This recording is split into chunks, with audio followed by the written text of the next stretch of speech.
Vocês não devem estar vendo ainda, né?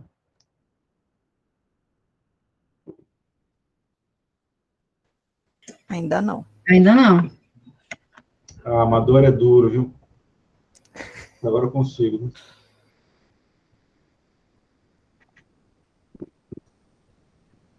Agora vai. Tá bom. Agora tem que acertar a apresentação também, né?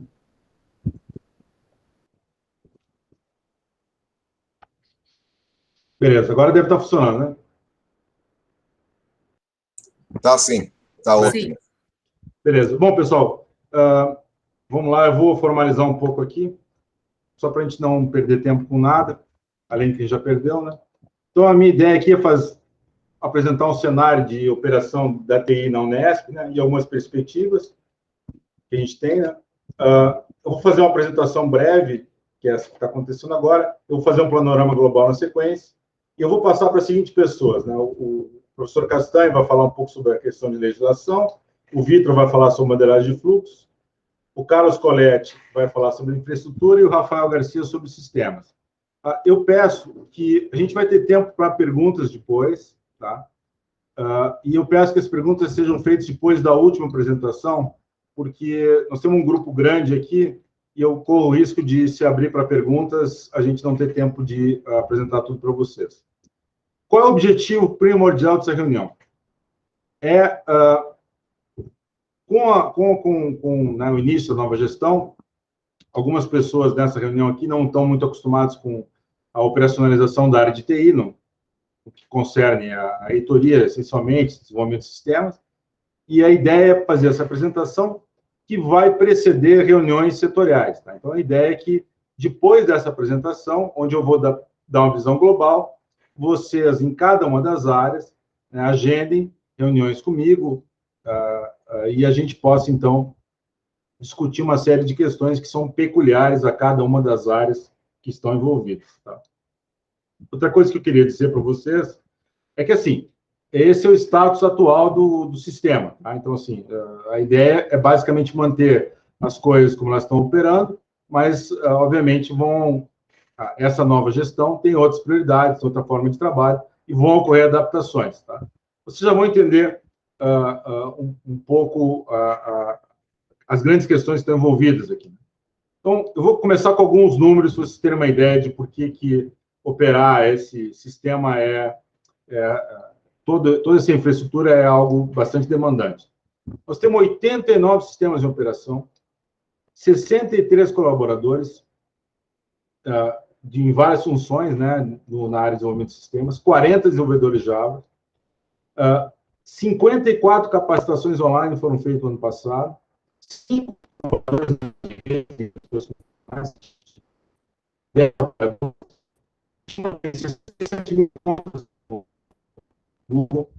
nós temos 100 mil usuários de sistemas de vários tipos, nós temos 33 mil dispositivos conectados por dia na Unesp, 43 mil reuniões mensais, 58 mil páginas ativas no portal, 1,3 petabytes armazenados em nuvem.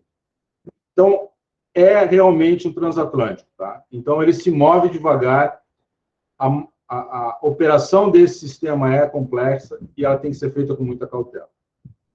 Bom, o que aconteceu durante a gestão anterior, nos últimos 4 anos, né? Que foi um processo meio global, não aconteceu só na Unesp, mas foi uma coisa que a gente chamou de transformação digital, né? Os especialistas da área gostam de usar essa terminologia. Nesse processo, a gente acabou institucionalizando os processos, né? E digitalizando eles de forma parcial, em alguns casos, e total, em uma boa parte deles, no final das contas.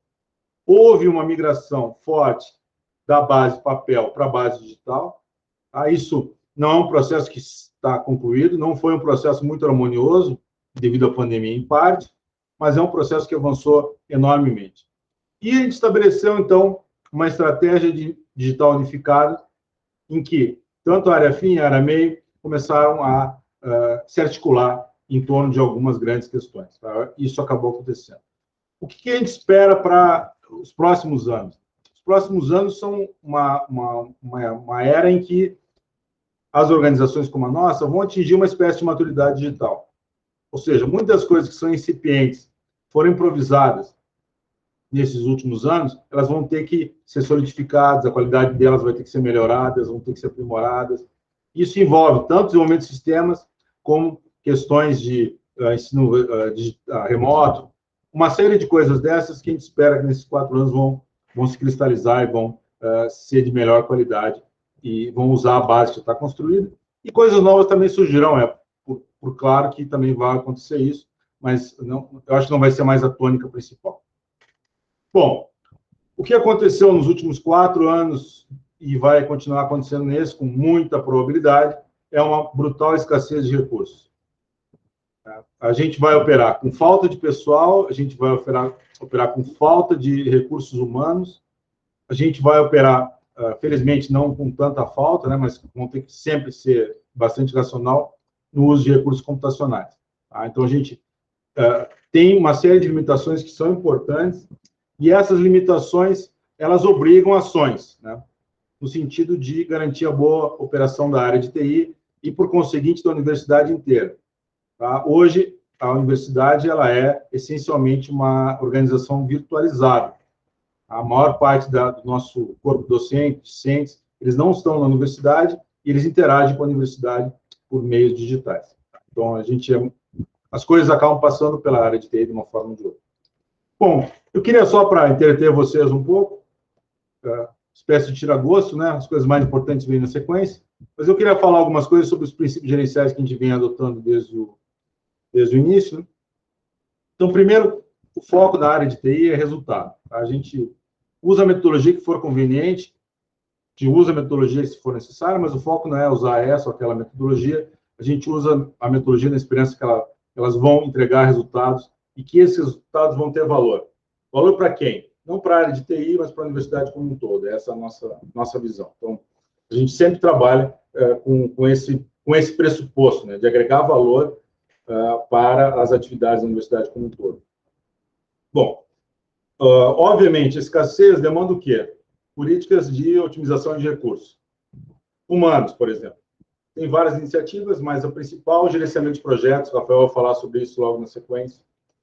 Estabelecimento de parcerias, citei 2 aqui, Google e Microsoft, mas tem outras, USP, Unicamp, outras empresas, fornecedores, no sentido de tentar melhorar, usar esses recursos que estão disponíveis para atingir nossas metas.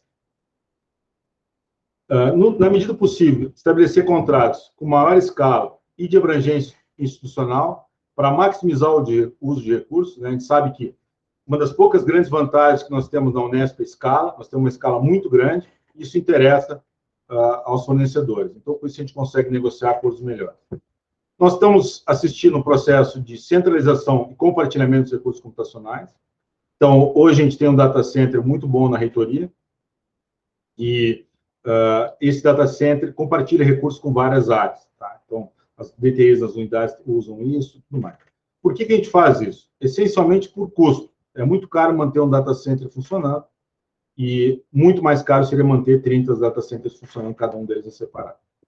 Estamos sempre em busca de novas tecnologias. O Carlos vai falar sobre isso, telefonia, videoconferência, assinatura digital, diplomas digitais, o que vier, e a gente achar que vai ser custo efetivo, vai de alguma maneira fazer a gente economizar recursos humanos ou materiais, a gente está disposto a ouvir. Como eu falei também, a área de TI tem um alinhamento com o planejamento estratégico institucional, espero que mantenha-se isso agora, não creio que vai mudar, independente de qualquer um que esteja em qualquer posição, né, isso é uma necessidade institucional macro. E a gente tem investido muito em capacitação continuada dos recursos humanos. Tá? Isso é uma coisa importante, porque a área de TI avança muito rápido e a gente tem que gastar algum tempo e esforço nessa direção. Bom, o que é a área de TI? Tá? Eu botei entre aspas ali, porque a área de TI é uma coisa meio incerta, né?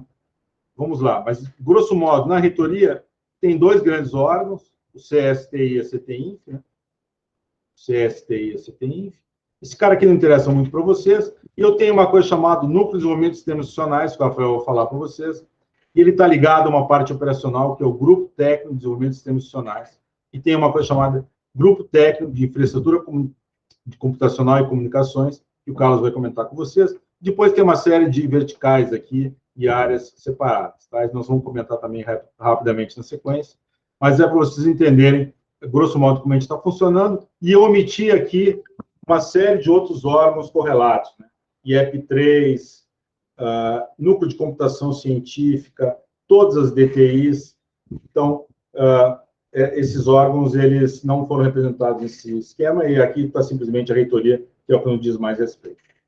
Bom, algumas perspectivas, né, algumas propostas que a gente tem, algumas estão mais maduras, outras são mais necessárias, outras são mais de longo prazo. A primeira delas nós vamos ter que implementar aquilo que a gente chama de Lei Geral de Proteção de Dados das Universidades, uma exigência externa, através de lei, né? Isso vai ter que ser implementado.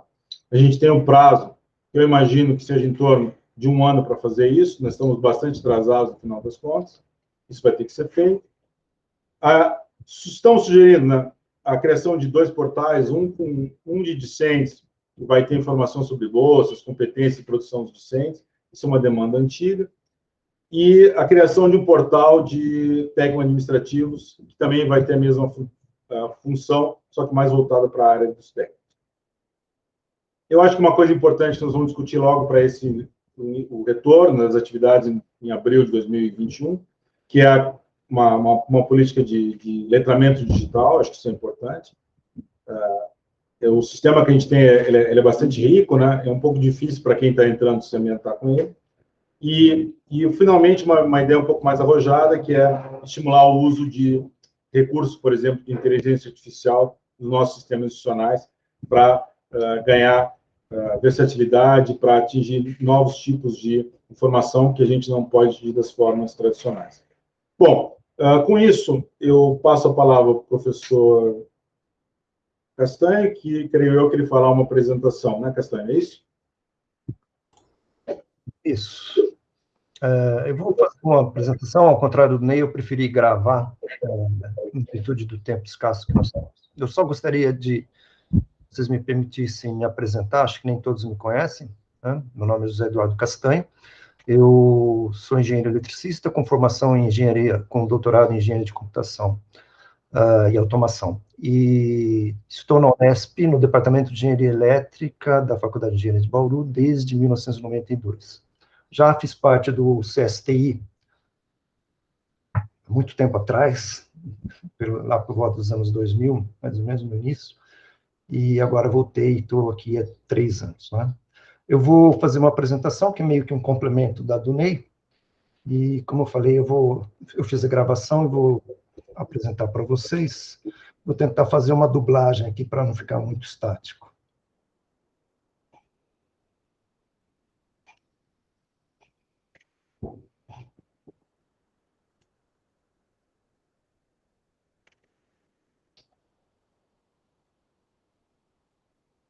A apresentação também vai ficar um pouquinho acelerada para a gente ganhar tempo. O CSTI, Comitê Superior de Tecnologia de Informação, é o órgão assessor da reitoria para a área de TI, opera em colaboração com a CTINF e os DTIs. Atua no planejamento, responsável pela regulamentação e normatização da TI. Atua também na adoção e formulação de uso e de recursos tecnológicos da área de TI. Vocês estão ouvindo? Toma, tem que desligar. Recente, grande parte dos esforços. Acho que era bom desligar seu microfone, José Eduardo, por favor, porque está dando retorno. Está dando eco. A CTINF em lugar da assessoria de informática. Este mapa mental é apenas para a gente. Só volta agora. O CSTI, Comitê Superior de Tecnologia de Informação, é o órgão assessor da reitoria para a área de TI, opera em colaboração com a CTINF e os DTIs. Atua no planejamento, responsável pela regulamentação e normatização das ações na área de TI. Atua também na adoção e formulação de políticas de uso e de recursos tecnológicos da área de TI. Em um passado recente, grande parte dos esforços do CSTI foram dedicados a adaptar a legislação de TI à reforma administrativa ocorrida na reitoria, que criou a CTINF em lugar da assessoria de informática. Este mapa é apenas para a gente ter uma ideia da complexidade e abrangência da área de TI na Unesp. Com relação aos sistemas institucionais, o CSTI tem as seguintes perspectivas: ampliação do número de serviços e processos digitais, aumento dos esforços para integrar os sistemas existentes, tornar mais ágil a entrega de resultados pela adoção de metodologias e tecnologias apropriadas e a melhoria da qualidade e experiência dos usuários com os sistemas institucionais. Dentro do contexto da transformação digital, são várias as implicações para os sistemas de TI. Há necessidade de maior controle e adoção de práticas de governança mais rígidas, há necessidade de um aumento da segurança dos sistemas, evitando, por exemplo, invasão e perda de dados, e a necessidade de conformidade com a legislação, particularmente a LGPD, que foi recentemente aprovada e entrou em vigor, a definição de políticas de preservação de documentos digitais, a adoção de assinaturas eletrônicas e a normatização adequada desses procedimentos e outros. Certamente, um dos maiores desafios no contexto da tecnologia de informação neste ano é a necessidade de se estabelecer um programa para obter conformidade com a nova LGPD, que entrou em vigor em setembro de 2020. A nosso favor está o fato de que o setor acadêmico recebe tratamento especial e necessita ainda uma regulamentação pela Agência Nacional de Proteção de Dados. A LGPD assegura o direito à propriedade, privacidade e proteção de dados pessoais dos usuários, estabelece princípios a serem seguidos pelas instituições no tratamento dos dados pessoais, tendo por base a necessidade de consentimento explícito pelo titular para a coleta e finalidade determinada para tratamento dos dados. Algumas das ações que se propõem para atender ao disposto na LGPD são, no âmbito administrativo, proposta de criação de um grupo de trabalho envolvendo CSTI, CTINF, assessoria jurídica, gabinete, algumas reitorias e, eventualmente, alguma outra instância administrativa. Elaboração de um programa para adequação à LGPD a ser adotado pela universidade. Definição dos agentes da cadeia de tratamento de dados, em especial a nomeação de um encarregado de proteção de dados da Unesp, que vai intermediar a Unesp com usuários e a ANPD. No âmbito técnico, é necessário o levantamento junto aos sistemas institucionais para se encontrar brechas para acessos e uso indevido de dados pessoais. Há necessidade de mapeamento dos dados armazenados e estabelecer um programa de governança para a segurança de informação. No âmbito jurídico, é necessário elaborar termos de uso dos sistemas institucionais da Unesp, incluindo páginas do site institucionais e locais, verificar conflitos ou brechas legais na legislação interna da área de TI ou relacionadas. No âmbito educacional, é necessário a divulgação das ações pela comunidade para sensibilização da importância da proteção aos dados e criação de um programa contínuo de educação em proteção aos dados. Existem alguns pontos importantes para a implantação de um programa de proteção de dados. É consensual, na literatura, nas consultorias, que o envolvimento e o apoio da alta administração é fundamental para a implantação de um programa de proteção aos dados, dentro de qualquer instituição. É necessária uma mudança na cultura institucional, visando incorporar uma atitude de respeito aos dados pessoais em todas as instâncias de atuação. Algumas considerações finais. A TI desempenha papel fundamental nas atividades acadêmicas e administrativas da Unesp. A digitalização dos processos acaba acarretando novos desafios técnicos, culturais e legais que devem ser enfrentados. Existem hoje boas perspectivas de avanços na área, mas há necessidade de atacar dificuldades de infraestrutura e de escassez de recursos humanos qualificados. Tá, muito obrigado, professor Castanho. Eu passo a palavra, então, ao Vitor, para que ele faça a pré-eleção dele. Vitor, você está aí?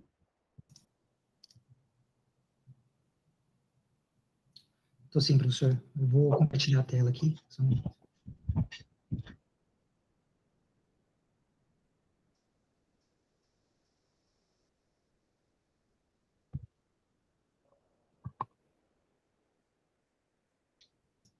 Está aparecendo aí para vocês?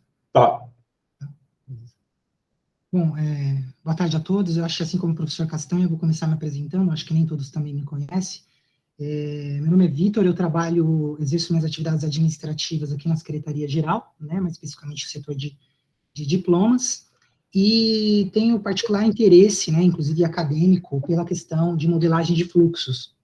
O professor Ney ficou sabendo disso, né, alguns anos atrás, e me convidou para fazer parte de um grupo de trabalho que começaria a implementar uma política de modelagem de fluxo de processos na universidade, né. Esse grupo, então, foi constituído, é presidido pelo professor Ney, também faz parte o professor Castanho, que acaba de falar também, e, assim, eu começo falando, na verdade, o que vem a ser essa ideia de modelagem de fluxos, né? A modelagem de fluxo é uma das primeiras etapas, digamos assim, do que a gente entende, né, e vem se consolidando desde os anos 80, do que convencionou ser chamado de gestão de processos, né? Basicamente, ela é vale de uma notação gráfica, né, um famoso fluxogramas, todo mundo basicamente conhece, né, para modelar e mapear os processos existentes, né? Parece algo muito tradicional, e ela é uma ferramenta de gestão da engenharia de produção e da teoria administrativa básica, mas no decorrer dos trabalhos de diagnósticos desse grupo de trabalho que foi constituído, em abril de 2019, nós identificamos que, apesar de ser algo básico, basilar em relação à gestão de processos, ela, em algumas unidades, até existe algo mais ou menos organizado, em outras não, é muito incipiente, e em outras quase inexistentes, né? Então, existem diversos benefícios atrelados, né, à ideia de uma modelagem de fluxo, e foi por isso que foi constituído. As motivações para a constituição desse grupo de trabalho decorre desses benefícios que são gerados, né, dessa ferramenta. Entre elas, podemos falar a própria transparência, né, dos processos da universidade, uma melhor comunicação entre os membros da equipe. Você pode também permitir com que seja uma ferramenta fundamental para o subsídio de desenvolvimento de sistemas institucionais. Então, quando um desenvolvedor recebe um fluxo modelado, ele já entende, abstrai a ideia fundamental daquele processo, né? Então isso facilita. Não à toa, esse grupo de trabalho foi capitaneado no âmbito da coordenadoria de TI, né? Ele tem relação intrínseca com essa área, mas não tão somente. Ele conversa, é uma disciplina gerencial que vai conversar com a gestão da informação, que vai conversar com a gestão do conhecimento.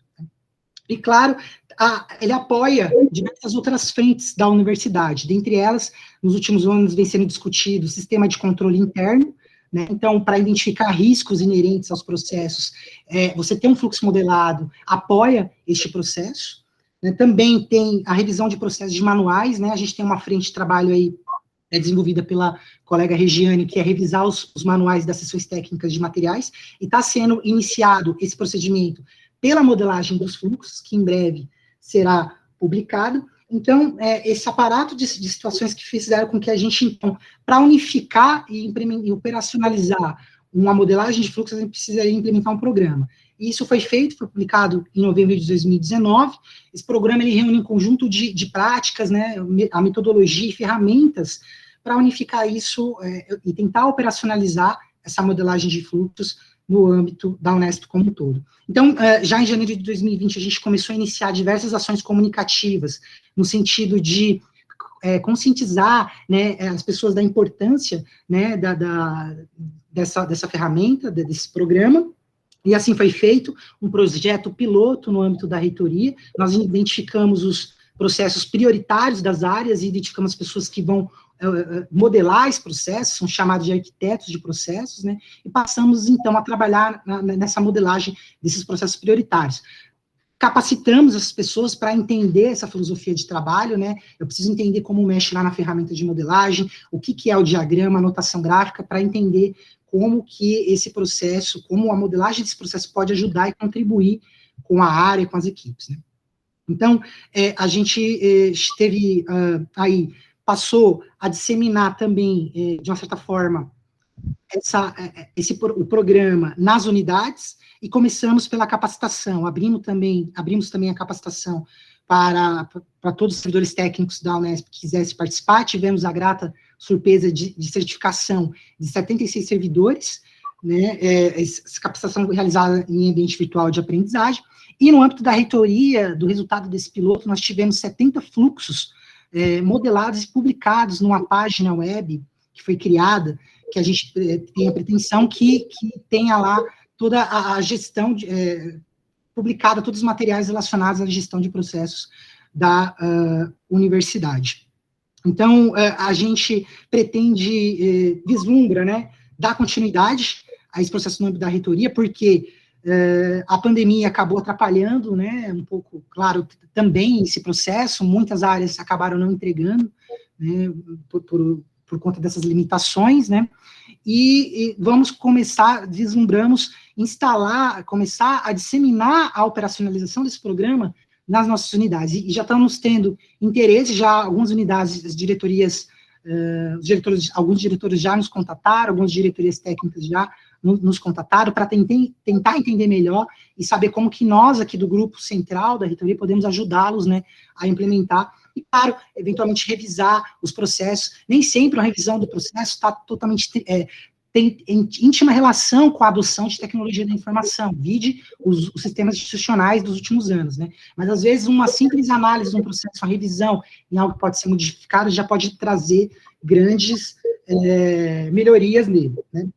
Bom, e esse é um conjunto de situações, essa perspectiva, e esse, como vocês puderam ver na minha fala, tem inter-relação com subsidia, né, diversas outras frentes de trabalhos, não só relacionadas à área de TI, porque a gente discutiu isso, né, nos estudos que nós fizemos, do GT, que vai contribuir com a melhoria da governança, né, pública da Unesp como um todo, e, claro, também relacionada à governança, relacionada à gestão de processos, né, que às vezes são exigências constitucionais, tal como o sistema do controle interno, a transparência pública, e também na fala do professor Castanho, um grande desafio da universidade, que vai ser a gente se adequar aí à LGPD. Eu acho que também essa ideia, esse programa de modelagem de fluxos tem muito a contribuir nesse sentido. Por hora é isso, professor, se eu esqueci de alguma coisa, por favor, me complemente, enquanto presidente também do grupo, e agradeço o convite, a atenção, muito obrigado. Muito obrigado, Vitor. Eu passo, então, a palavra para o Carlos. Oi, boa tarde. Boa tarde a todos. Todos estão me ouvindo? Sim, pode Eu vou colocar aqui a apresentação. Antes, permita-me também eu me apresentar rapidamente, acho que tem várias pessoas aqui que eu não conheço ainda. Sou Carlos Coletti, eu estou na Unesp desde 2003, finalzinho de 2003. Entrei lá na época do projeto Pedagogia Cidadã, desde então, depois migrei para o antigo GRC, que hoje ele foi renomeado para GTIC, né? E vários desafios de lá para cá.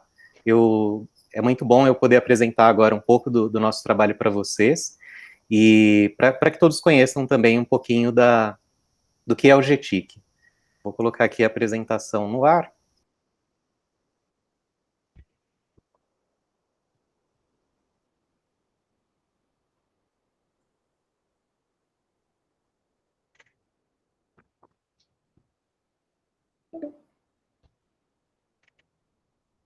Não está me deixando compartilhar. Sempre acontece, né? Quando talvez o Google não tenha permissão, eu não quero gravar essa tela.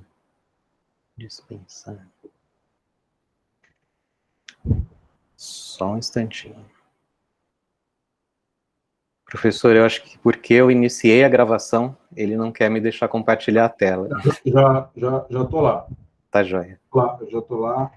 Eu vou dar uma apresentar aqui.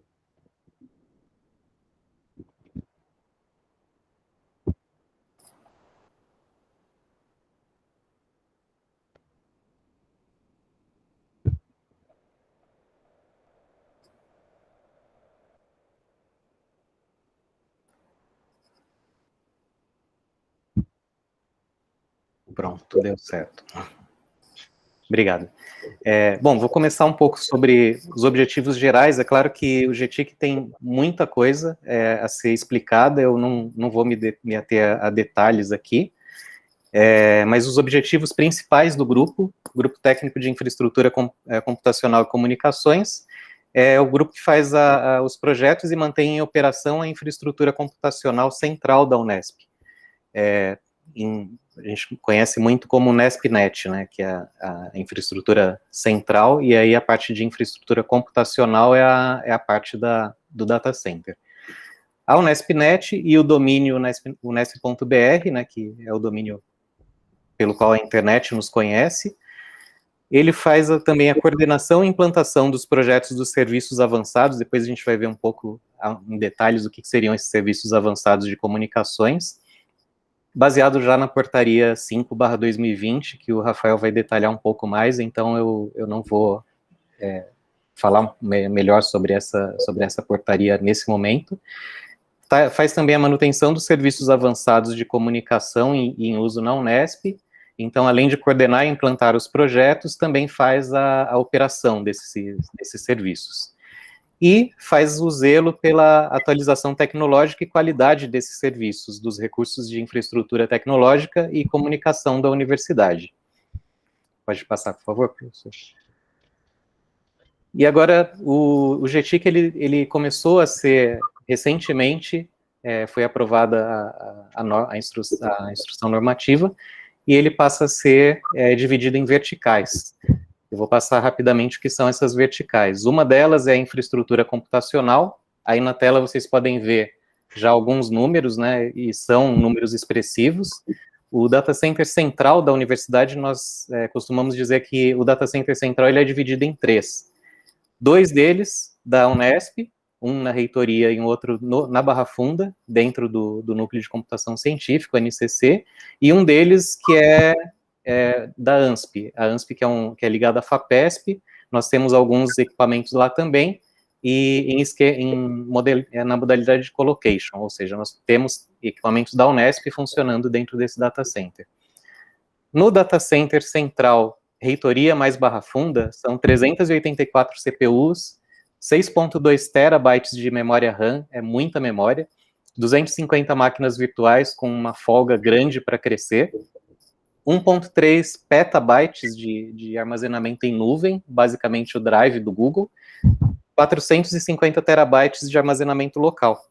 É o sistema de storage de armazenamento dentro da reitoria, dentro do data center central. Mais de 67 mil contas @unesp.br no Google, e tem mais de 70 mil usuários Wi-Fi cadastrados. Então, é uma infraestrutura muito grande, ela funciona 24/7, 365 dias por ano, inclusive feriado, sábado e domingo, tem sempre gente olhando essa infraestrutura, e a gente precisa sempre estar atento a tudo que está acontecendo com ela. Próximo, por favor. E a próxima vertical é a de conectividade. Essa aí é a rede da Unesp. Quem já teve a oportunidade de ir até a nossa sala do GTIC, viu que tem uma tela de monitoramento, que tem exatamente esse desenho, essa topologia. Vocês veem que é uma rede grande, e é uma rede que ela preza por alta capacidade e alta disponibilidade.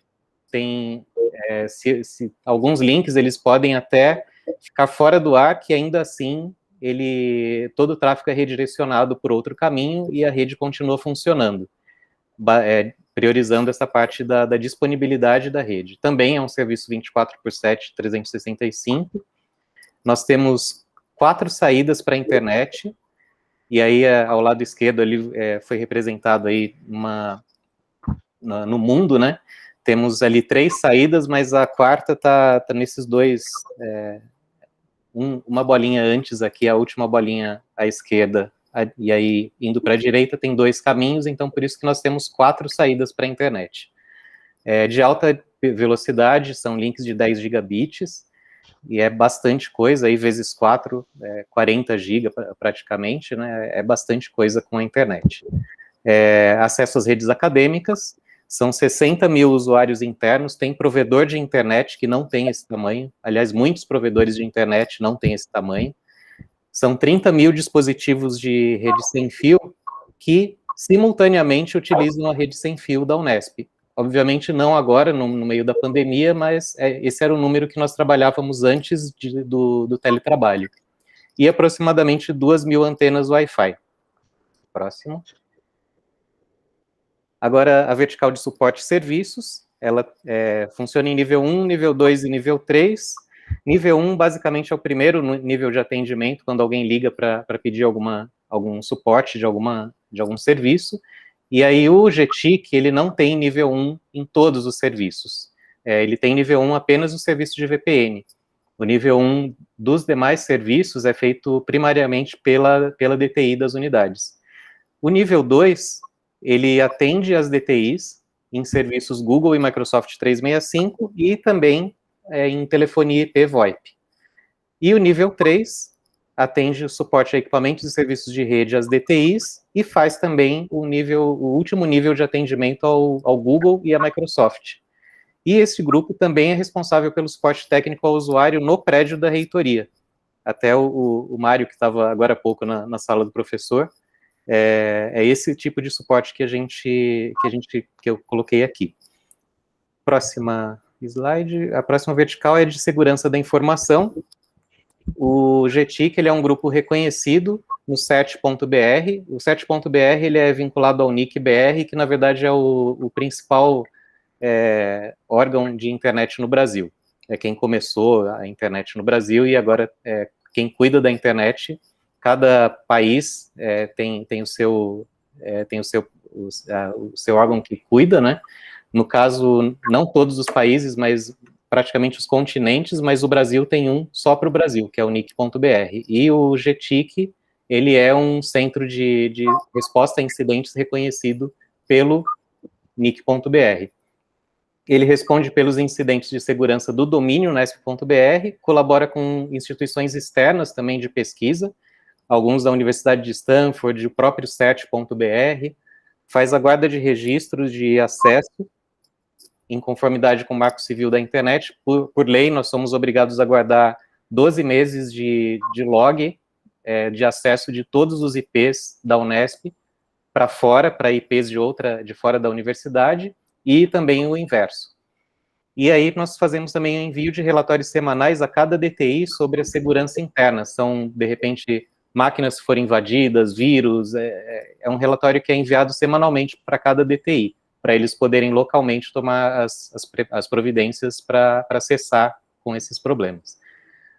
E fazemos também a gerência dos certificados digitais, tanto os sites da Unesp.br, quanto os de pessoa física também. A gente comentou sobre diplomas digitais, sobre assinatura digital, né? Então, esses certificados, eles, de pessoas físicas, eles estão diretamente ligados a esse projeto. Próximo. E a vertical de comunicações, que é a vertical que cuida basicamente dos ramais IPs, mais de 11 mil ramais IPs. Também das chamadas, a Unesp tem capacidade de fazer 1.600, um pouco mais de 1.600 chamadas simultâneas para a rua. Telefones celulares, telefones fixos, simultaneamente. São mais ou menos 80 salas de videoconferência, mais de 66 mil usuários de webconferência. A Unesp faz cerca de 42 mil reuniões de videoconferência por mês. Uma delas é essa que nós estamos aqui todos reunidos. As salas de videoconferência, elas têm integração com a webconferência do Google Meet, e também essa vertical cuida desses serviços de colaboração, G Suite, Microsoft 365 e os serviços que vierem a ser agregados no futuro. Bom, basicamente são essas as verticais.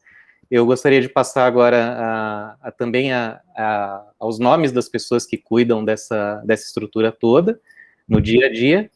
Então, temos uma estrutura enxuta de tempo integral dentro da reitoria, que são 5 pessoas. Eu, o Rodrigo Santinho, o Ronaldo Massanori, o Valdinei Rodrigues e o Walter Okada. Tem aí cada um a sua responsabilidade, a sua atribuição dentro do grupo, dentro daquelas verticais. Em tempo parcial, Marcos Vinícius do IBB, que ele faz também um serviço bastante importante conosco alguns dias da semana. O atendimento remoto, em alguns daqueles serviços que eu mencionei para vocês há pouco, G Suite, Microsoft, o VPN, a telefonia IP e o Mirror.br, que é o repositório de software da Unesp. E aí são essas pessoas que cuidam fazem atendimento remoto a esses serviços e em tempo parcial também. Basicamente é isso que eu gostaria de falar para vocês, era bem resumido mesmo, e aí fico à disposição para perguntas. Bom, pessoal, eu vou passar então a palavra para o Rafael. Rafael, por favor. Oi, professor, boa tarde a todos, tudo bem? Vocês estão me ouvindo? Estamos. Perfeito, eu já vou iniciar a apresentação. Ney, para a sua, por gentileza. Parei. Ok. Vou colocar minha guia aqui. Vamos lá. Está aparecendo para vocês já? Ok. Tá, vou dar start no meu cronômetro aqui para não estourar o tempo. Só um momentinho aqui. Vamos lá. Bom, eu sou o Rafael Garcia, sou analista de informática desde 2007, por Prudente, e atualmente estou diretamente ligado ao professor Ney, desde quando o professor Ney foi convidado a ser coordenador. Eu atuo com ele, e eu coordeno o Grupo Técnico de Desenvolvimento de Sistemas Institucionais, que é o GTDSI. Vou apresentar para vocês a metodologia que nós utilizamos para desenvolvimento dos sistemas da Unesp. Minha agenda é bem curta, tá? Instâncias dos sistemas institucionais, ou seja, quais são os atores, os participantes envolvidos, a implementação de gestão de projetos, ferramentas que nós utilizamos e para onde nós queremos ir. Bom, com relação às instâncias dos sistemas, o principal ator de todos os sistemas da Unesp o principal ator não é TI. Isso eu quero deixar bem claro para vocês. É a própria área de negócios ou a própria área solicitante, né? Então, por exemplo, é a pró-reitoria de graduação, é a pós-graduação, é a extensão, né? São as áreas administrativas, as próprias seções das unidades, que são os principais atores, porque são vocês, né, usuários, que fazem as demandas, as solicitações para nós de TI. Então, eu já quero quebrar aqui um tabu, né, para quem desconhecia essa questão, com relação ao funcionamento dos sistemas institucionais. Tudo que está lá em funcionamento não é decisão nossa de TI, não foi o nosso programador que achou que deveria ser daquele jeito. Ele recebeu uma orientação da área, né, graduação, pós, RH, né, por exemplo, e ele implementou isso lá no sistema, tá bom? E como é que isso é feito? É feito por meio de um comitê gestor de sistemas, né? Então, toda a área tem lá uma representação feita pelo presidente desse comitê e algumas pessoas aí indicadas pela área. Por exemplo, a Prograde indica quem vai ser o seu presidente, o presidente do comitê, e quem vão ser os membros participantes para receber o fluxo de demandas, né, das unidades, né, da área, por exemplo, de graduação, e propor aí a implementação dos sistemas. Então, nós chamamos isso de Comitê Gestor de Sistemas. Isso é previsto em resolução da Unesp, está em alteração, já foi alterado, inclusive. E os principais objetivos é definir funcionalidades para o escopo do sistema, quer dizer, o objetivo principal, analisar as demandas e sugerir alterações, e atuar como interface entre a área requisitante, por exemplo, a seção de graduação, e nós de TI. Ou seja, quem é que vai dizer o que nós temos que fazer é a própria área de negócio, a própria área solicitante. Como é que isso funciona, né? Então, a gente tem a CTINF, a Coordenação Geral de TI, e abaixo, o Grupo Técnico de Desenvolvimento. Abaixo da qual eu coordeno, abaixo do Grupo Técnico, nós temos os gerentes de projetos, que são as pessoas responsáveis por comandar todo o trabalho de desenvolvimento dos sistemas. Eu convidei aí os gerentes para participarem da reunião, eu não vou citar todos os nomes. Nós temos 10 diretamente ligados ao Grupo Técnico, e mais o Carlos Coletti, que é o coordenador de comunicação, né, infraestrutura, que também ajuda a gente com a gestão de um projeto. E aí, abaixo do gerente, tem a equipe de desenvolvimento, né? Então, quem comanda o desenvolvimento são os gerentes de projetos, ok? A área de negócio tem o comitê e tem a equipe de suporte ao usuário. Quem dá suporte ao usuário é a própria área. Por exemplo, um docente tem uma dúvida com relação a um procedimento num sistema. Então, abre-se um chamado, as pessoas de equipe de suporte daquela área que fazem o primeiro atendimento. É claro que se for um problema técnico, quem tem que resolver isso somos nós. Isso sobe depois para nós, vai passar pelo gerente de projeto, que vai passar para a equipe de desenvolvimento. E aí o núcleo de desenvolvimento de sistemas nada mais é do que o grupo técnico, toda essa equipe nossa, mais os representantes da área. Então, eu coloquei como GTDSI, mais os CGS. Bom, aqui fica melhor, né, explicitado isso, né? Como é que é feito o controle das demandas? Então, a área de negócio, por meio da área requisitante, por exemplo, a seção de graduação, vou pegar o pessoal da graduação aí como exemplo, ela faz uma requisição e encaminha isso para o comitê gestor. Lembre-se, tem um presidente e tem os representantes da área, digamos assim, da Prograde, né? Eles vão analisar essas demandas que chegam, que são várias, vão verificar a prioridade e vão passar isso para o gerente de projeto. O gerente de projeto vai analisar, viabilizar isso, né, para que seja acontecido, negociar prazo e alocar os recursos necessários. Quem são os recursos? Os desenvolvedores. E aí é feito, então, a entrega. Então, tem a separação do que vem de cima, a área de negócio, com a área de TI. Bom, os números, o professor Ney já falou algumas coisas, então a gente tem 10 gerentes de projeto ligados a nós, e mais o Carlos que participa, então 11 pessoas, né? A gente tem 30 sistemas em constante ampliação, os principais sistemas institucionais. Só para vocês terem uma noção de um outro número, a central de acessos que nós temos, ela tem mais ou menos 7.000 chamados já que foram atendidos, tá? Vamos lá. Esse aqui é o nosso fluxo de comunicação entre os sistemas. Observe que tem uma integração muito forte. Qualquer mudança, igual o professor Ney falou, envolve uma análise bem minuciosa disso tudo, porque pode impactar nos demais sistemas. Com relação à gestão de projetos, nós nos baseamos na metodologia do PMI, que publica o guia PMBOK, e todos que estão em negrito aqui são o que nós já estamos utilizando. Foi implantado o modelo operacional, né, foi aprovado a portaria 5 de 2020, de gerência de projetos. Nós não tínhamos a oficialização de utilização desses projetos, agora já é oficial, que controla a fase, as ferramentas e o fluxograma. Não vou entrar em detalhe com vocês. As ferramentas que nós utilizamos, uma delas é a matriz de projetos, que a gente sabe onde está todo mundo, quantos projetos existem, quantas pessoas trabalham. Isso é importante para a gente tomar as decisões. A gente usa uma ferramenta chamada OpenProject para controle de cronograma, recursos, né, os prazos, as entregas. Uma ferramenta muito útil para nós, tem sido bastante utilizada e tem nos ajudado muito. Nós também controlamos o futuro, né? Então a gente precisa saber, daqui tanto tempo, de acordo com as demandas que vão chegando, qual é a nossa força de trabalho que nós vamos ter. Então a gente tem um mapa de alocação de recursos, que a gente vai monitorando isso mês a mês, para saber se a gente consegue colocar mais gente para trabalhar ou não. Aqui é a nossa outra ferramenta aqui de monitoramento dos servidores. Isso também é 24 horas, ela manda qualquer mudança, manda mensagem via Telegram para nós. A gente usa uma ferramenta de controle de código que é o GitLab, nós estamos migrando todos os nossos projetos para cá já. E onde a gente quer chegar? Então, a gente parte de que há 10 anos nós tínhamos só sistemas aí, vamos dizer, locais, há mais de 10 anos locais. Fomos evoluindo isso, eu deixei em vermelho aqui uma cultura chamada DevOps, e é o que tem de melhor em termos de tecnologia, ferramentas, conhecimento, desenvolvimento de sistemas para a gente entregar sistemas rápidos, sistemas com interfaces mais amigáveis, agradáveis, de fácil interação. Isso já vem acontecendo. Eu termino por aqui e agradeço aí a oportunidade.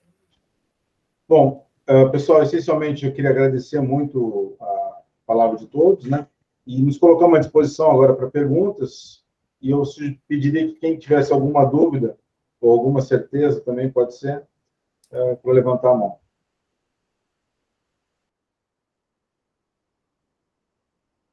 Acho que a gente assustou todo mundo, parece aula, né?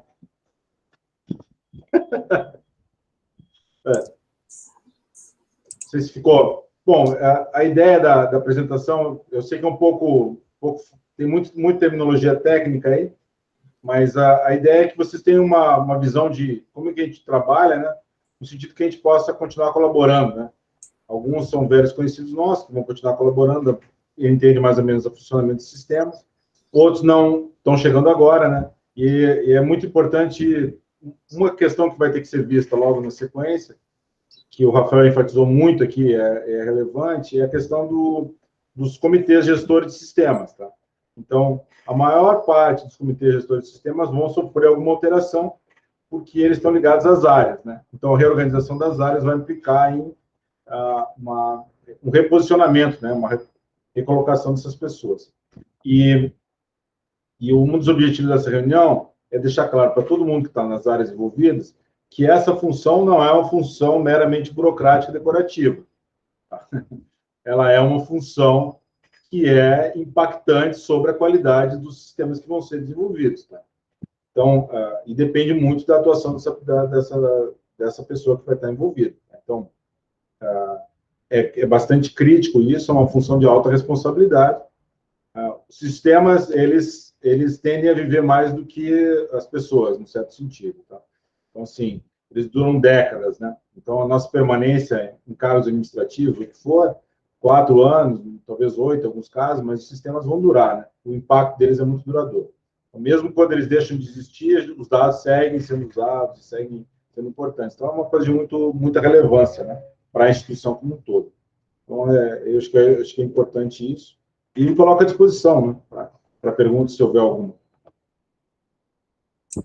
Eu. Marcelo. Posso falar? Pode, claro. Bom, realmente é complexo. O volume de informações que vocês passaram, até digerir isso, eu acho que até o final da gestão eu consigo. Mas vou tentar ser bem objetivo numa pergunta.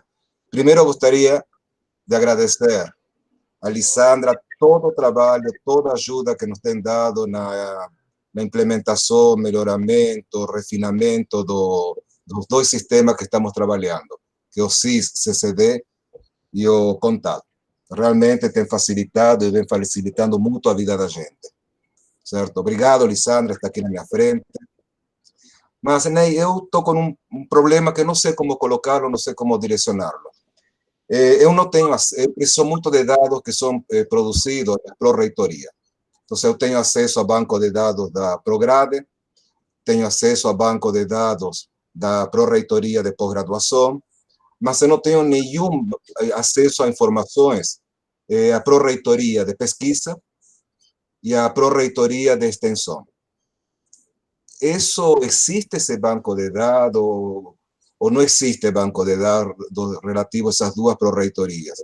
Por exemplo, eu preciso saber quem são os professores que são bolsistas CNPq. A única forma que tenho que ver isso aí é abrindo a página, copiando a tela, que convenhamos, depois tentando adivinhar de onde que o docente é, de que departamento, de que unidade. Esse dado no lugar. Vamos lá. Eu acho que, em relação ao CISPROP, o CISPROP, né, é um problema para nós, o Rafael sabe disso, né, Rafael? Estou aqui para isso. É uma das áreas mais expostas nossas, a gente sabe disso. Tem trabalhado no sentido de mitigar os problemas com ele, né? Mas a coisa só complicou com a saída do Mário, e isso realmente, sabe, que foi uma decisão da gestão anterior, né? Que, felizmente, eu não fui comunicado antes dela ser tomada.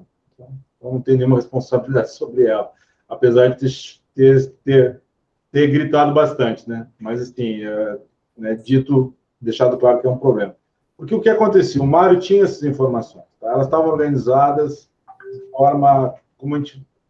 Vamos dizer uma palavra bonita aqui, de forma tácita, tá? Ele ia lá, coletava esses dados, a gente pedia para ele onde é que os dados estavam, ele aparecia e nos apresentava. Parte dos dados estão no portal docente. Então, por exemplo, se quiser no portal docente, os dados estão lá. Se for procurar docente estão lá. Eu posso te fornecer esses dados também, porque a gente tem acesso a eles no portal docente, a gente consegue te encaminhar de uma maneira que seja conveniente. CISPROEX, a Lisandra está aí, né, Lisandra? Tem bancos de dados, sim, temos informações, sim. Tá? Isso está mais estruturado lá do que está o CISPROP. O CISPROP vai, o Rafael pode te dizer, né, Rafael? Está avançando, né? Tá. Isso é uma coisa que eu quero deixar bem claro aqui, até para que repassem para todo mundo. Né? Nós nos colocamos a missão de colocar o CISPROP em funcionamento assim que possível. Tá? Nós vamos descontinuar o sistema antigo. Tá? Não importa muito como, nem por que vai ser feito isso, porque aquele sistema é um risco sistêmico para todo mundo, porque ele é velho, ele foi desenvolvido em PHP, que é inseguro, nós estamos com risco de invasão, em escambau lá. Então, o CISPROP nós estamos emulando o CISPROP em Java, isso vai ser colocado em operação assim que possível, imagino que no primeiro semestre, né, Rafael? E a partir daí a gente vai discutir outras coisas, tá? Melhorar, fazer variações, mas aquele sistema vai ser descontinuado porque realmente o risco é muito grande e a gente vai colocar isso em funcionamento. Acho que uma coisa que a área de... O Crisbino está aí, né? Não sei se ele que vai ser o responsável por isso. A Célia tinha uma grande parceria com a gente, que era antiga. Uhum. Ela participou muito, a gente gostaria muito de manter a coisa efetiva, né, para ver se a gente consegue entregar. Nós conseguimos terminar o sistema de iniciação científica, que também era um calcanhar de Aquiles, de um lado, e também era muito ruim, né? Eu acho que a gente conseguiu fazer um bom trabalho lá, acho que diminuiu muito, realmente era agressivo, né? Quem tinha que preencher os dados do sistema de licitação, a gente se sentia agredido, porque era tanta coisa que tinha que voltar, né? Eu acho que ele conseguiu avançar bem. Mas respondendo a tua pergunta, creio que sim, no caso do CISPROP vai ter que ser resolvido isso, esses dados estão disponíveis, eu tenho ele junto à CGB, o Vitor deve ter uma boa parte dos dados que precisa, só me passa quais que quer exatamente.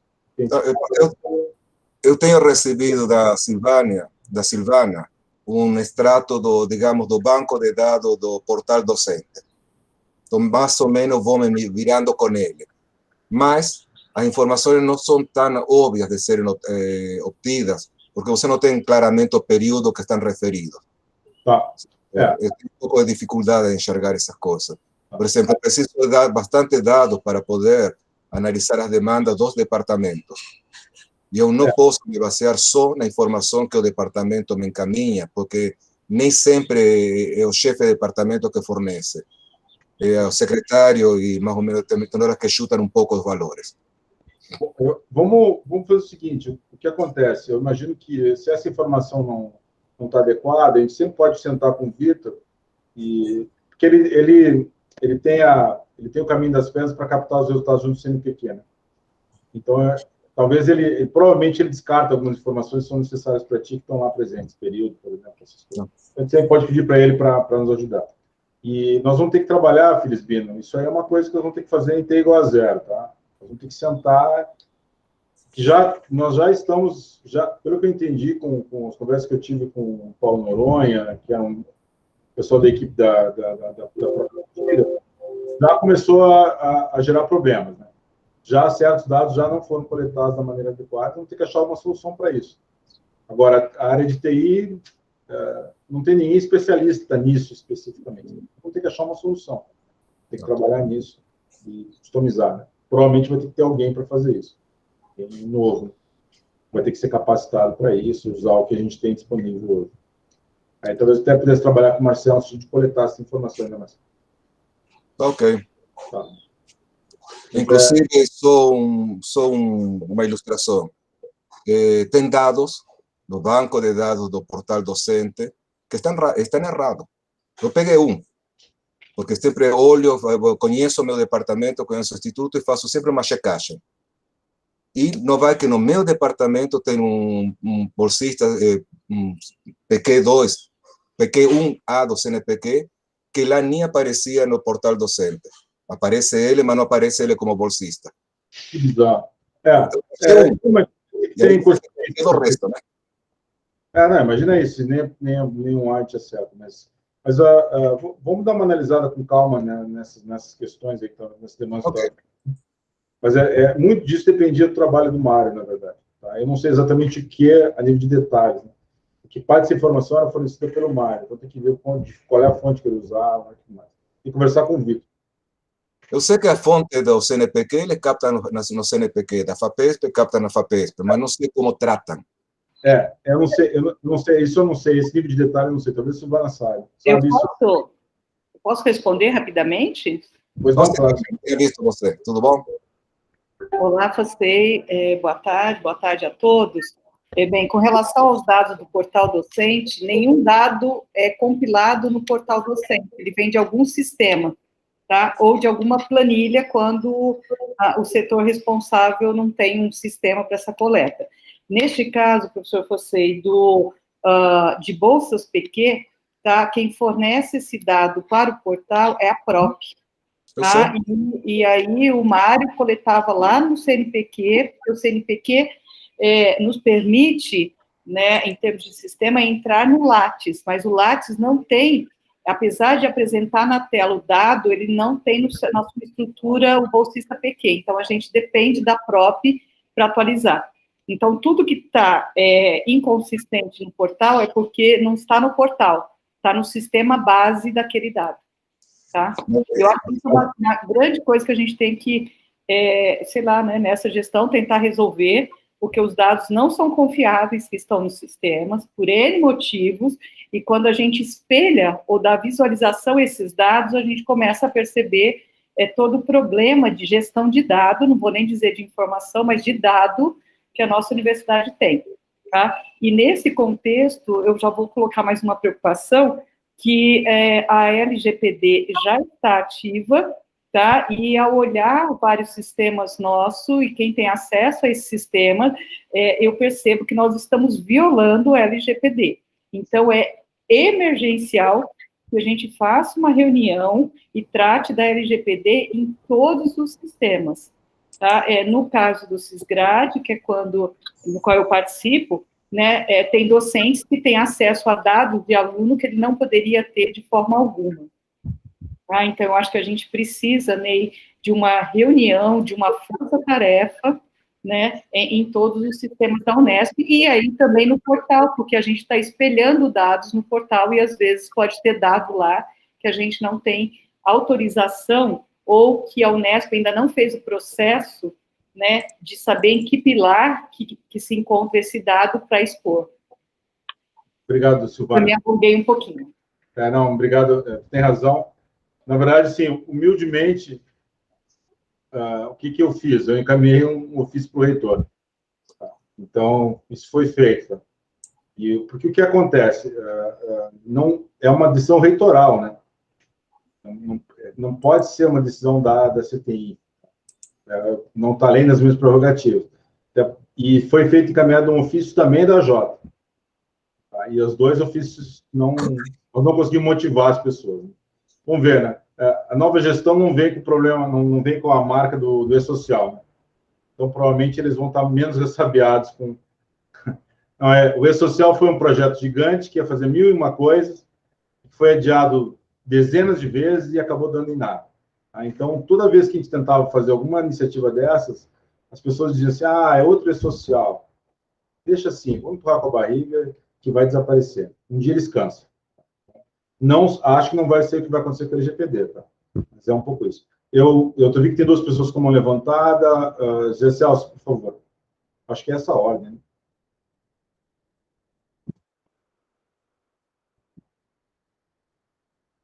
José Celso? Oi, estou por aqui. Não, José Celso Freire. Não é o Celso, é o José Celso. Eu acho que ele saiu. Rogério, por favor. Boa tarde a todos. Boa tarde, Ney, a toda a tua equipe aí. Legal ver vocês fazendo esse tipo de trabalho. Gosto disso. Você breve.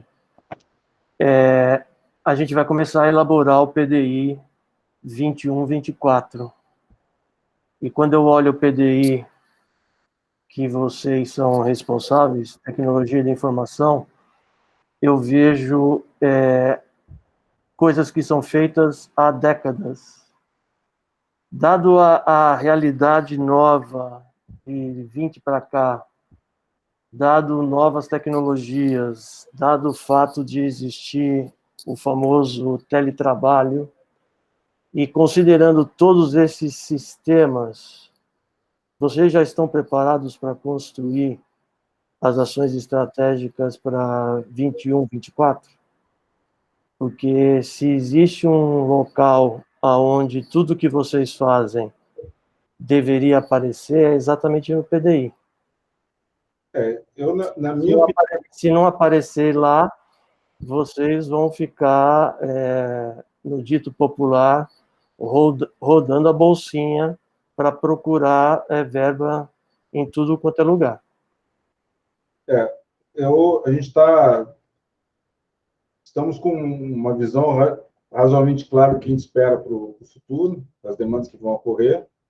E, agora, em relação a algumas coisas ter algum tempo de permanência, é meio que inevitável, né? Tem algumas coisas que não desapareceram, não vão desaparecer. São custos que são fixos e razoavelmente estáveis. Por exemplo, a rede Unesp. Agora, o Carlos está aqui, não vai me deixar mentir sozinho, né? O UnespNet, né? Sempre falou rede Unesp. UnespNet, por exemplo, nós vamos mudar a tecnologia subjacente dela. Essa é a ideia. A nova contratação vai ter uma tecnologia subjacente diferente, mais versátil, né? Por aí para fora. A questão das redes sem fios também. Vamos ter que manter o gasto em rede sem fio. Nós vamos mudar a forma de contratação, provavelmente. Já fizemos alguns testes iniciais, vamos seguir. Servidores. A gente tem uma tecnologia que foi mudada há algum tempo atrás, vai permanecer. Então, assim, o que eu vejo é que mesmo as coisas que são, em tese, constantes, elas mudaram. E tem novas demandas, né? Por exemplo, A questão Google, por exemplo, é uma questão estratégica importante, vão ter que resolver. Vai precisar de recursos para isso, como vai ser contratado, como vai ser especificado, como manter a parceria. A parceria no início era gratuita, agora não é. A coisa nos foi imposta com uma faca no pescoço no final do ano passado. Esse ano não vai ser assim, então tem que se pensar. Estamos atrás de tecnologias novas de comunicação, para videoconferência. Então, a gente segue trabalhando. Então, na minha concepção, a gente está preparado para pensar o futuro que é visível, né? Agora, eu não sei se alguém consegue ver alguma coisa além de 15 dias no Brasil de hoje. Não sei se alguém consegue. A gente pode tentar estimar, mas a visão é um pouco curta. E nós temos muitas atividades de curto prazo que são críticas, né? Por exemplo, nós estamos começando a pensar, na gestão passada, a gente conseguiu resolver algumas questões usando chips, por exemplo, né? Porque se tinha a visão de que o aluno poderia acessar os conteúdos por celular. Hoje, essa visão já está totalmente... não é mais adequada, porque a gente já está percebendo que 2021 inteiro vai ser à distância. Então, vai ser necessário soluções para isso. Então, aquisição de computadores, aluguel de computadores, reaparelhamento das bibliotecas, isso vai ter que ser feito na escala de tempo de 6 meses. É o que eu vejo. E não vai ser uma demanda da área de TI, né? Acho que a TI vai ser responsável por ajudar a formatar soluções, né? Mas é uma coisa que está indo nessa direção. Então, assim, eu acho que a gente pode reescrever. Na verdade, a gente já tem uma discussão entre nós bastante aprofundada das metas que a gente vai querer propor, né? Ou seja, a gente tem um plano de ação relativamente minimamente orquestrado. Agora, depende um pouco também do direcionamento que vai ser dado para a instituição como um todo, né? O que a nova gestão, quais caminhos que a nova gestão vai seguir e de que forma a gente vai apoiar eles, tá? Então, nesse sentido, eu acho que a gente está... não estamos tranquilos em relação a isso, mas acho que a gente tem uma visão bastante consistente do que a gente quer, o que vai ser necessário. Eu queria comentar uma coisa, aproveitar a pergunta, sei um pouco pela tangente, mas é importante isso, né? Por exemplo, agora, no ano passado, graças à visão, né, da Propeg e da equipe econômica, né, que basicamente era quem definia quais gastos deixariam de ser feitos, a gente conseguiu aumentar, né, o nosso storage aqui, né? Então, é a nossa base fixa de dados. A gente fez uma compra, vamos ver, né, um pouco cedo para comemorar, mas aparentemente a gente fez uma compra muito boa, né? O montante de recursos investidos foi muito razoável, né, dada a crise que a gente estava passando, e nós estamos colocando em produção isso. O que eu queria ressaltar para vocês? Nós trafegamos 64 terabytes de dados. A gente fez a mudança física de todos os discos. A gente mudou as 2 controladoras locais. Estamos mudando as 2 controladoras na Barra Funda. E até agora não interrompemos nem por 1 segundo o serviço. O serviço não foi interrompido. 24%. Então, assim, para que essa mágica possa ocorrer, tem uma série de pessoas que têm que ter trabalhado muito para fazer isso. Desde a área de TI, ter encontrado solução que tornasse viável, ter tido apoio por parte da autogestão, né? E, finalmente, o trabalho operacional de colocar isso em produção. Está sendo concluído agora, de forma que ninguém nem notou, né? Que é o nosso grande objetivo sempre, né? A gente faça as coisas que ninguém note. E quando notem simplesmente para esquecer o que existia antes. O portal também é um pouco isso, né? Ninguém lembra do portal antigo. Eu tive que fazer uma comparação dos dois para algumas relatórios de gestões que a gente fez, né? Eu já não me lembrava do portal antigo, eu próprio também não me lembrava. Então, assim, também uma métrica de qualidade nossa, que quando o nosso trabalho realmente é bem feito, as pessoas esquecem dele. Eu tenho o Gobo, gostaria de perguntar. Gobo, por favor. Parabéns pela apresentação a todos aí, né? Estava excelente também a sua apresentação. Ano passado eu participei de uma reunião que foi super, assim, desconfortável, que era das residências, né, médica e multiprofissional, né, e eles questionaram a questão dos sistemas, né, que estava demorando muito, né. A gente até ficou, assim, chateado, porque sabia do empenho da equipe, né, e foi um problema de comunicação. Então, eu acho que a gente podia pensar nesses stakeholders, como alimentar mais eles com as informações dos desenvolvimentos, né, que são os interessados finais, né. Eu acho que é uma preocupação, porque esses ruídos de comunicação acabam prejudicando. E muitas vezes a pessoa acaba dizendo inverdades, né? Não tem conhecimento e não sabe como está sendo conduzido isso, né? Está coberto de razão. Eu acho que a gente tem sofrido pressão aí de todos os lados por isso. A área de pós-graduação, tu sabe, né? Vai sofrer baixas, pelo que eu estou entendendo, né? Que concerne desenvolvedores. Eles vão ter que fazer um realinhamento aí. Eu acho que é importante, né? Mas quanto antes, Globo, a gente tem que sentar e eu quero ter que ver quem vai ser de vocês para ficar, quem vai ser o presidente do CGS, como é que a gente vai ser, que tipo de visão vocês querem ter, como é que vocês querem alinhar. A gente tem aquela grande questão da integração com o Sucupira CAPES também, né? Eu acho que isso é uma coisa que também acabou consumindo recursos e definir essas prioridades. Tem razão, acho que tem que trabalhar. A gente sempre o tripé, né? O tripé people, software, hardware e people, né? Sempre são as três coisas que a informática usa, né? E o people é sempre o grande desafio, né? Sempre o grande desafio. A gente trabalha, a gente consegue modelar bem o hardware, um pouco melhor o software, mas quando vai para o people, a gente muitas vezes não consegue capacitar as pessoas, informar elas o suficiente sobre o estado das coisas, mas é uma crítica válida, eu acho, né? No sentido que a gente tem que melhorar isso. Tá? Então, acho que eu também estou preocupado com isso, no final das contas, né? O Rafael pode dar mais detalhes. Eu não acompanhei tão de perto, assim, mas eu estou preparado também para colaborar no que for possível para a gente acelerar esses dois sistemas aí, né? Até porque a gente precisa dessas informações em outros contextos, tem uma série de coisas que começam a travancar o nosso caminho. Foi um pouco prejudicado pela pandemia, né? A gente sabe disso, mas poderia ter avançado, né? Foram outras questões. Rafael, tem algo a comentar? Te lembra de algum detalhe dessa questão?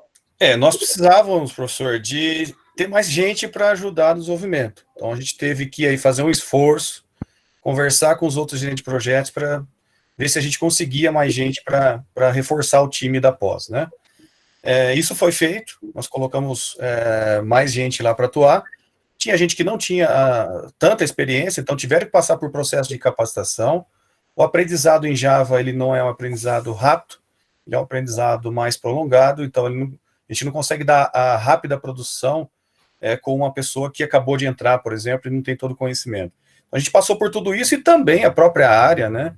Os grupos, eles não tinham bem desenhado o que eles queriam, então teve que fazer todo esse trabalho de levantamento, várias reuniões, né?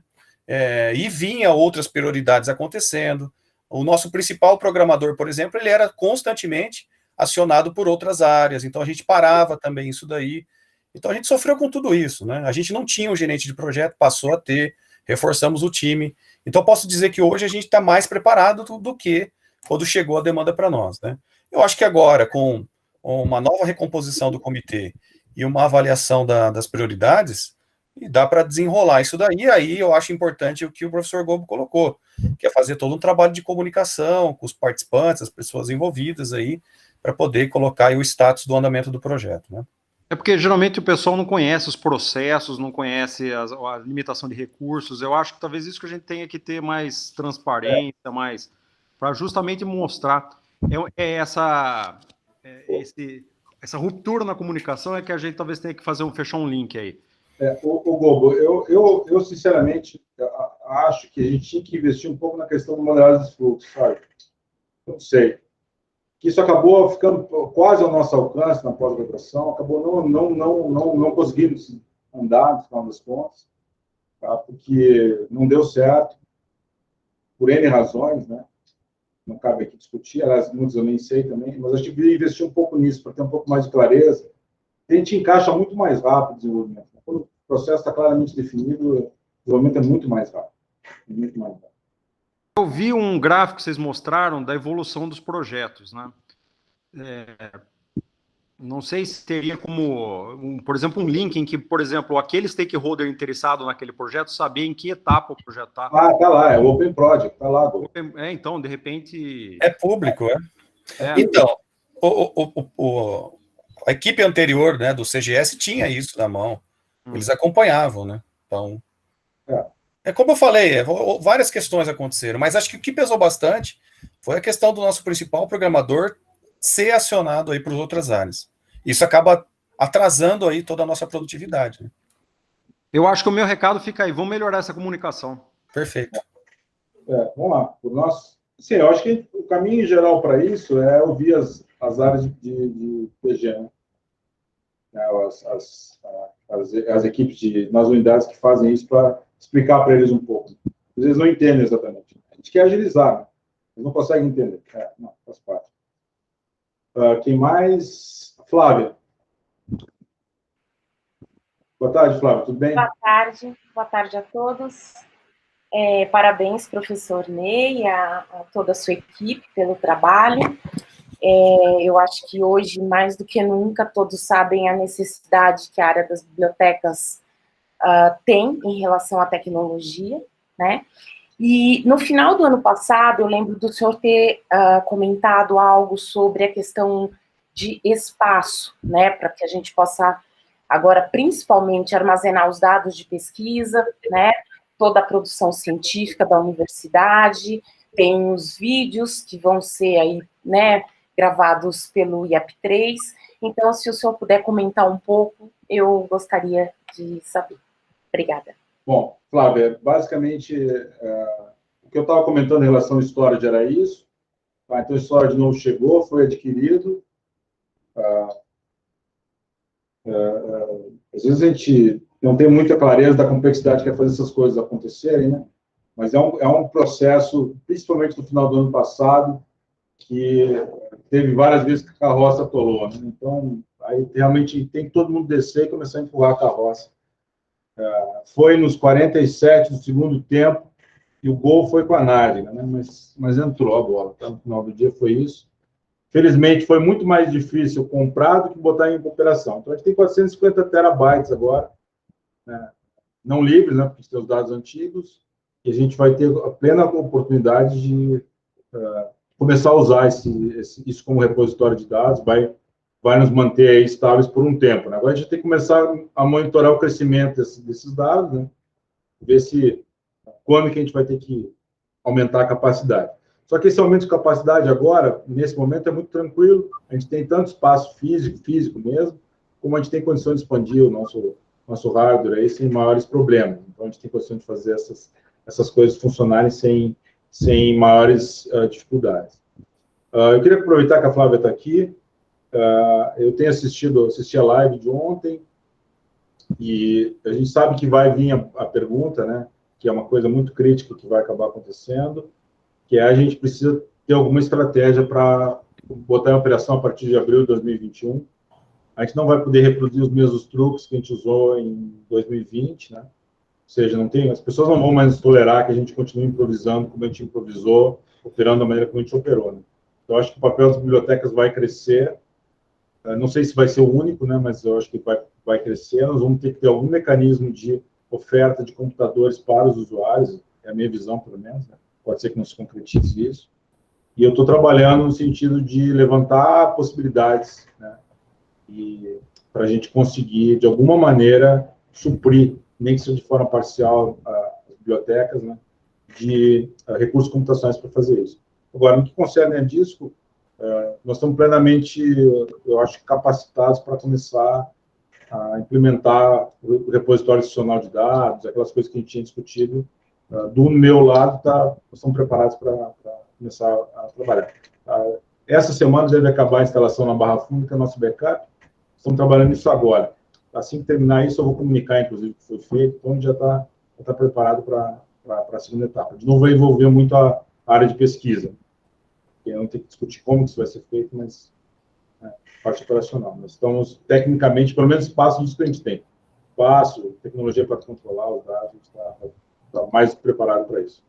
Não sei se te respondi, Flávio, mas acho que é isso. Sim, professor. Muito obrigada, viu? Tá. Eu ouvi, Felizmino. Já vou passar a palavra para você. Na ordem. Felizmino, por favor. Então, boa tarde a todos. Obrigado pelas informações. Eu acho excelente saber que o CISPROP está na fila e está como prioridade. E só para esclarecer a professora Silvana, a Unesp tem um problema sério com questões de informação, porque as informações usando o nome da Unesp são sempre muito corrompidas, vamos dizer assim. As pessoas usam Universidade Paulista, Universidade Estadual Paulista Júlio de Mesquita F, outros terminam completo nome. Então, assim, só para a professora perceber o problema que ela teve com os bolsistas, né, que o Marcelo Fossey falou, eu entrei agora, aqui no sistema de busca de bolsas PQ, lá no CNPq, e a Unesp tem 3 nomes lá na lista. Então, se você coloca instituição Unesp, clica só num deles, você tem uma lista de 95% dos docentes. Aí você clica no de baixo, que é o Unesp sem a letra F, só com F, sem o filho, aí aparece mais 2 bolsistas. E aí você entra na linha de baixo, que é só Universidade Paulista, Unesp, aparece mais os 5 outros, inclusive o do Fossey, que está faltando, um pesquisador estrangeiro lá, com nome estrangeiro, da física, está lá. Então, assim, o Mário deve ter feito um ótimo trabalho, mas, assim, se você não vê esses detalhes, que a Unesp, ela não é só Universidade Estadual Paulista, ela não é Paulista State University, ela é de tudo, né? State São Paulo University, ela é de tudo. E as bibliotecas sofreram isso para achar as publicações por anos aí, né? E eu acho que para buscar dados da Unesp, às vezes, esse é um dos problemas. O pessoal não usa o mesmo nome para, às vezes, nem o mesmo próprio nome, né? Então, assim... A Unesp é o NIP também, viu? Isso, a Unesp é o NIP. A Unesp é USP, a gente doa muita produção para a USP, né? Então, eu não sei para quem que eu mando essa informação dessas 3 planilhas, né, Silvana? Mas eu vou falar para o Alessandro, e quem abastece aí o portal do docente vai receber essa lista completa com esses 3 links aí, dessas 3 planilhas. Uma tem 5, outra tem 2, e a outra tem os 1000 e tantos lá, que a Unesp tem, sei lá, umas centenas que tem. Tá, mas isso deve acontecer para os PQs, não tem só produtividade de pesquisa, tem produtividade industrial também lá. Tem outros tipos de bolsa PQ, né, que imagina buscar bolsistas de pós-graduação com nomes diferentes de instituição, né, o vínculo institucional. A pessoa escreve o nome da Unesp que ele quer lá no vínculo, né, no Lattes e assim vai. Mas era só esse esclarecimento que eu queria dar aí, e obrigado por estar próprio aí na prioridade. Mas vamos trabalhar junto para melhorar essas informações, sim.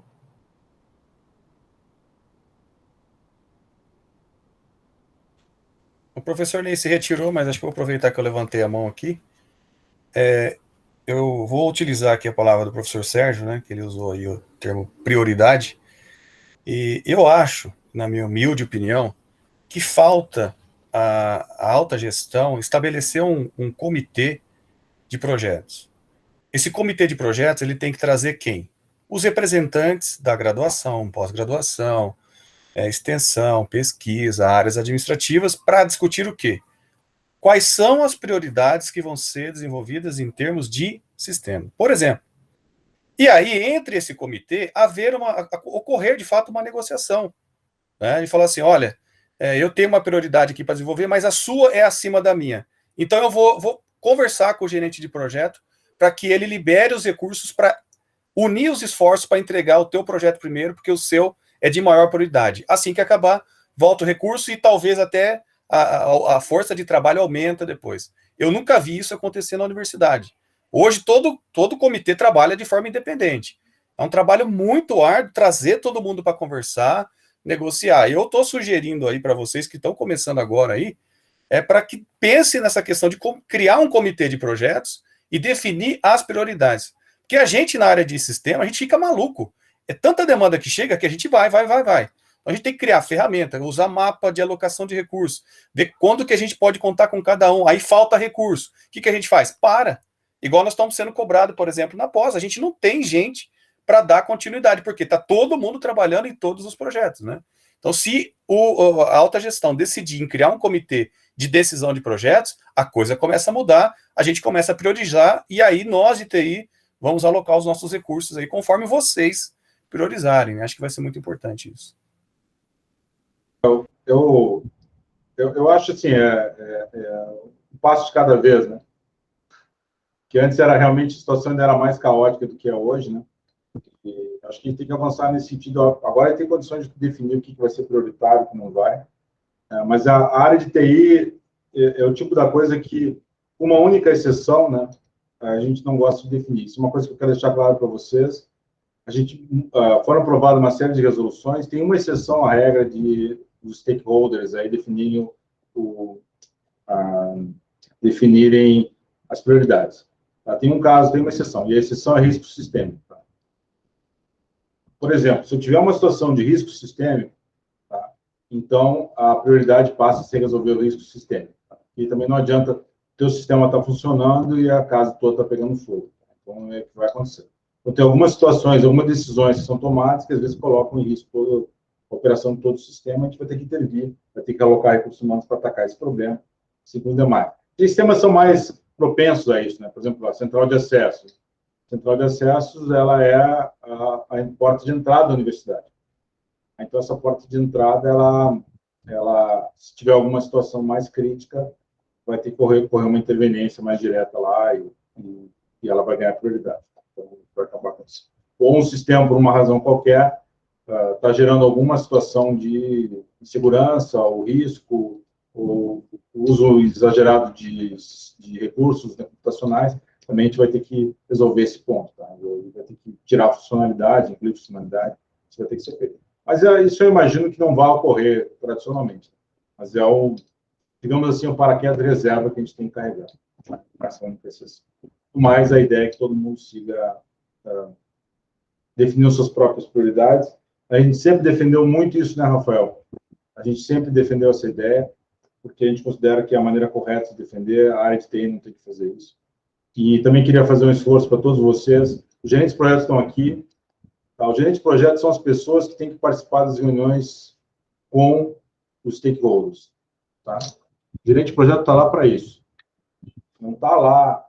Nós temos muito pouco. Vocês viram ali, nós temos 40 desenvolvedores Java, 89 sistemas. Se a gente começa a convocar programador Java para ir em reuniões, eles param de trabalhar. Eles não conseguem operar as duas coisas. Tá? Então, assim, os gerentes de projeto estão aqui para isso. Tá? Eles são as pessoas que eles vão em várias reuniões, trocentas reuniões, na verdade, e eles são os responsáveis por garantir que essa coisa funcione, eles são o nosso principal link, e a ideia é que eles encaminhem as demandas para os programadores limpinha, entendeu? A demanda chega para o programador o mais limpo possível, para que ele entenda exatamente o que tem que ser feito e faça. É o trabalho dele, tá? É isso. Então, assim, o programador precisa de tempo sólido, precisa de boas 8 horas de trabalho por dia. Tá? Ele não é como eu, por exemplo. Eu não tenho tempo sólido para nada. Todo o tempo que eu fico é resolvendo incêndio, fazendo reunião, agradando as pessoas, pulando a jugular de um ou de outro. Esse é o meu cotidiano. Mas é o que eu faço, tá? E o Rafael também, né, Rafael? A gente fica fazendo isso. A gente poupa os programadores. Os programadores são os caras que, no final do dia, vão dar o resultado. Então, a gente tem que poupar eles. Então, assim, a gente pede a todos vocês que não, a menos que seja estritamente necessário, não incluam eles em nenhuma atividade de gestão, para que eles se dediquem realmente a programar. Outra coisa, mudanças de planos. O Rafael tem que ser informado. Tá? Cabe ao Rafael isso, porque é ele que responde. Tá? Um belo dia, alguém vai estar em algum lugar, no meio de uma reunião, e vai começar a me xingar, e eu vou ligar para o Rafael e vou dizer, Rafael, o que está acontecendo? E ele vai ter que responder. Certo? A responsabilidade é dele.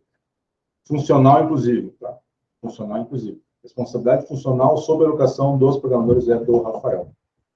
Está acertado. Então, assim, é isso. A gente, obviamente, age com bom senso, está disposto a ouvir o que for, mas a responsabilidade é dele. A gente quer ser informado. Tá? Estou falando isso para evitar qualquer problema nessa direção. Porque vocês viram, é uma situação muito complexa, entende? A gente tem que estar informado. O Rafael faz um excelente trabalho de monitoramento, ele sabe quando o cara está tirando férias, quando ele não está, tudo mais. Então, é importante. Outra coisa que eu queria comentar com vocês, que talvez não tenha muita ciência disso, é assim, a gente necessariamente, desenvolvimento de sistemas tem que ser uma atividade coletiva. Tá? Ela é uma atividade coletiva, ela não pode ser uma atividade do indivíduo. Tá? Por quê? Porque os indivíduos, eles têm coisas tipo doença, férias, problemas pessoais, tá? E os sistemas, eles têm uma perenidade. Então, não pode estar na mão de uma pessoa.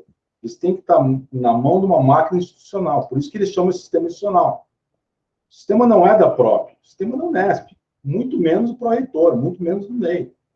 Certo? Daqui a 1 ano, 2 anos, 3 anos, 4 anos, sei lá, quando sair daqui, ninguém vai lembrar que eu existo. O Sisgrade está lá. Tá? Ele vai permanecer, o Sisgrade permanece. Então, tem que trabalhar com ele para que ele funcione da melhor maneira possível. Mas é muito importante ter essa clareza em relação à relevância, a importância disso, né? Ainda mais nesse contexto. Né? Não estou dizendo com isso que a gente tem que achar que está tudo ótimo. Tem muitos problemas, a gente sabe, mas a relevância dos sistemas para o funcionamento hoje da universidade é muito grande. Eu queria ressaltar uma coisa. A gente teve um tempo desgraçadamente minúsculo para sair de uma situação presencial para uma situação de teletrabalho. Tá? Nós não tivemos muito mais do que 15 dias para fazer isso no total. E isso foi feito. E só foi feito porque a gente tinha uma imensa gama de sistemas que minimamente operavam à distância. Foi isso. Então, isso foi o trabalho de centenas de pessoas durante décadas aí que permitiram que a gente pudesse migrar e que a gente tivesse a condição que a gente tem. Se nós não tivéssemos sistemas institucionais, né, a gente não teria conseguido fazer essa migração da maneira como foi feita.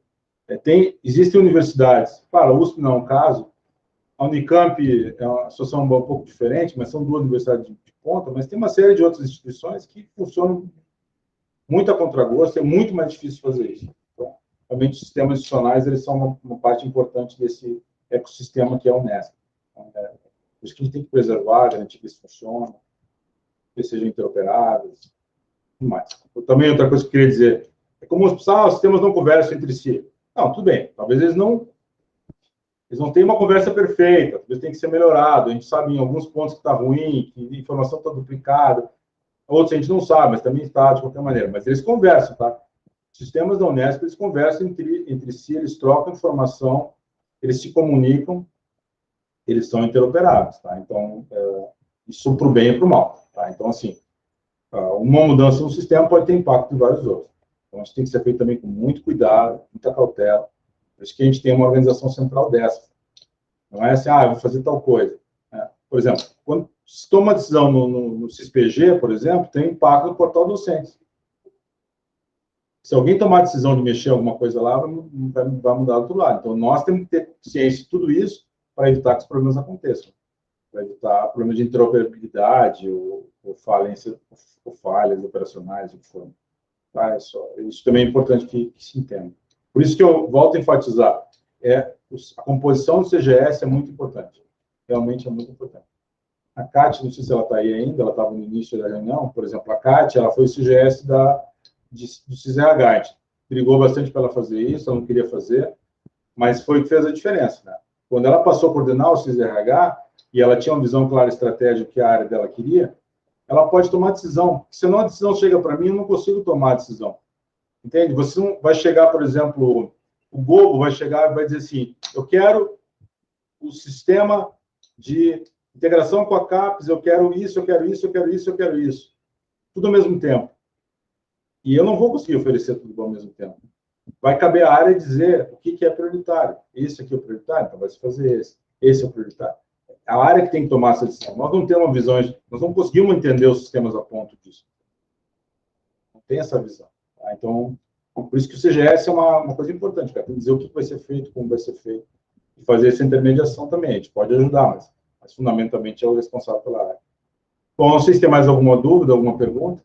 Entendeu? Se estender um pouco também. Bom, pessoal, então, assim, primeiramente, queria agradecer a presença de todos.